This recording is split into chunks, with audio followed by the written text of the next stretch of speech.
สวัสดีค่ะตอนนี้เรามารอกระเป๋ากันที่สนามบินนาริตะนะคะวันนี้แปลกมาก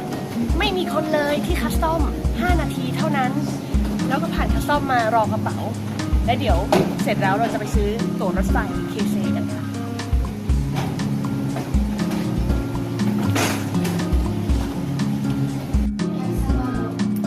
ตอนนี้เราออกมานอกตรงที่ตรวจศุลกากรแล้วนะคะแล้วก็เรากำลังจะไปซื้อตั๋วรถไฟเพื่อเข้าเมืองวันนี้เราจะขึ้นเคเซไลน์นะคะประหยัดหน่อยแต่ว่าถึงใจกลางกรุงโตเกียวเหมือนกันรถไฟจากนาริตะแอร์พอร์ตไปยังสถานีอุเอโนะใจกลางกรุงโตเกียวด้วยเคเซไลน์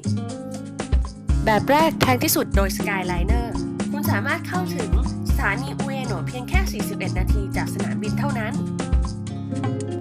แบบที่ 2 คือนาริตะสกายแอคเซสไลน์ประหยัดขึ้นมาหน่อยแต่มีเฉพาะเพียงช่วงเย็นเท่านั้นค่ะ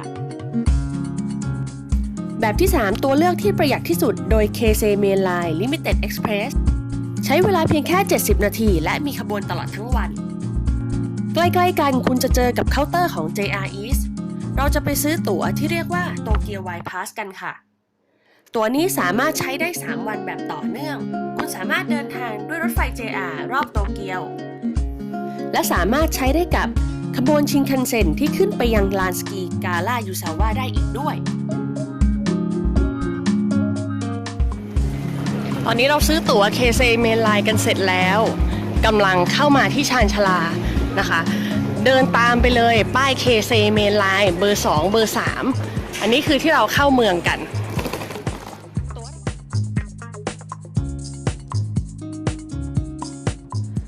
ดูรอบเวลาและสถานีปลายทางอุเอโนะ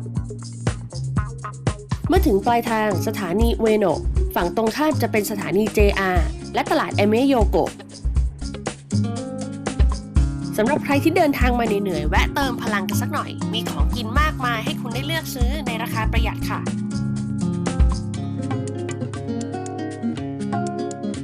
หากรองท้องกันเสร็จแล้วแนะนำให้เดินเล่นบริเวณสวนสาธารณะอุเอโนะบริเวณในสวนมีทั้งศาลเจ้าพิพิธภัณฑ์สวนสัตว์มีสิ่งน่าสนใจหลายอย่างในช่วงเทศกาลซากุระบานผู้คนนิยมมาเดินเล่นที่นี่กันมากมายเลยทีเดียวค่ะขอให้ทุกท่านสนุกกับการเดินทางไซโยนารา